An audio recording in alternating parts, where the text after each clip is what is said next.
kind of strikes me that for Donald Trump, the frustration is, what is the point in being involved in anything unless he can tell the media all about it, complete with his hot takes? Is there anything more frustrating for Donald Trump than a gag order?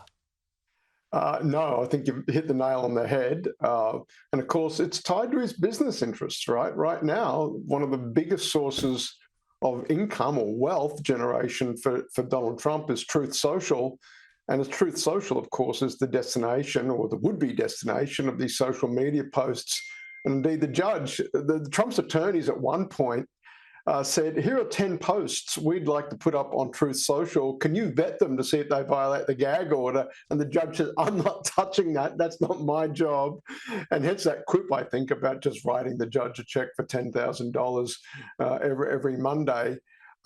This is enormously frustrating for Trump. He wants to be on the campaign trail. He is feigning sort of disinterest and nodding off and throughout the trial. But his real audience are not the people that are clued in to this trial minute by minute. But the general election constituency that's paying, I think, far less interest in this trial than you or I or avid viewers of Sky News might be, Tom. Yeah, I mean, the other aspect is he's almost been blown off the front page, hasn't he? And we'll get to that protest issue in a moment. A quick one on this, though. I mean, we haven't heard, I think, anything particularly new. There's the descriptor of a chronic blackmailer, but it's reminded us, but basically in this case, there's a whole raft of people saying, yes, this was hush money, and it's basically Donald Trump saying no. Look, I don't think at the end of the day, Trump will prevail on that. What this case is really going to turn on Trump, and this is why, Tom, and this is why it's more technical than it might first seem. These are misdemeanors on their face, right? Falsifying business records, campaign finance violations. What they're trying to say is that it's the combination of that rises this to a felony, or elevates this to a felony. Now, the jury, that's very difficult, I think, for a jury to get their head around. Yes, that seems wrong, and yes, that seems wrong, but somehow you want us to put 2 and 2 together and come up with like 4.5, as it were. That's where I think this case gets hard. I think the facts are pretty clear.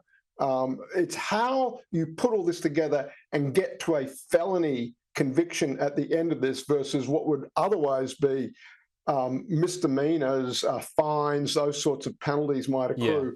How you take this all the way up to a felony, that's where I think the jury may have trouble with returning a guilty verdict on this. And that's interesting. I mean, maybe he can say, oh, they were after me, but at the same time, maybe the overall verdict includes, a jury saying, yeah, you paid the hush money. How that's construed, we'll see. So these university protests, they're massive in the US. I know you have some experience in universities over there.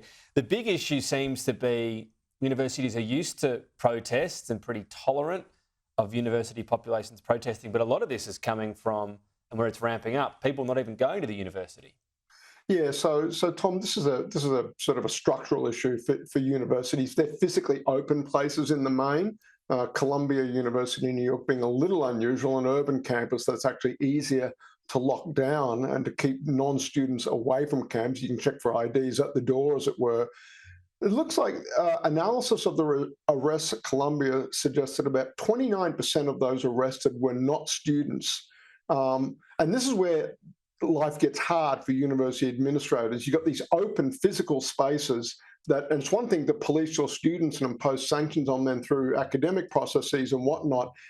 University administrators have very little degrees of freedom when it comes to outsiders, non-students coming onto campus and looking to make trouble. And as I said, 29% of those arrested at Columbia the other night appear to be not from the university community.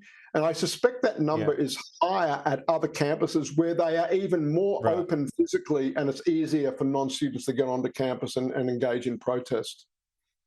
We've seen, look, how the pictures now, how violent they're getting as well. For Joe Biden, it's a tricky line he's got to walk on this, isn't it? Yeah, okay. And so the issue here, of course, Biden needs the youth vote, quote unquote, that traditionally leans Democratic and I think otherwise would be highly disinclined to vote for Trump. Biden, of course, has to condemn the violence and has to, I think, as is consistent with US policy, stand with Israel. But he's on very shaky ground, given how widespread these protests are and how they are clearly animating so many young people feel outraged by what's been happening on the ground in Gaza. Yeah. So right now, a lot of the criticism and a lot of the calls for calm, that's about as specific as Biden has been getting. It's been up to third parties and surrogates to really, I think, prosecute the sort of more nuanced elements of this debate, keeping Biden well away from trotting on any landmines here. It's a very vexed issue for him with respect to the constituency he's trying to build for the general election in November, Tom. Just seems closer, doesn't it? I guess it gets closer every week when we talk. Simon, talk next week. Every Friday.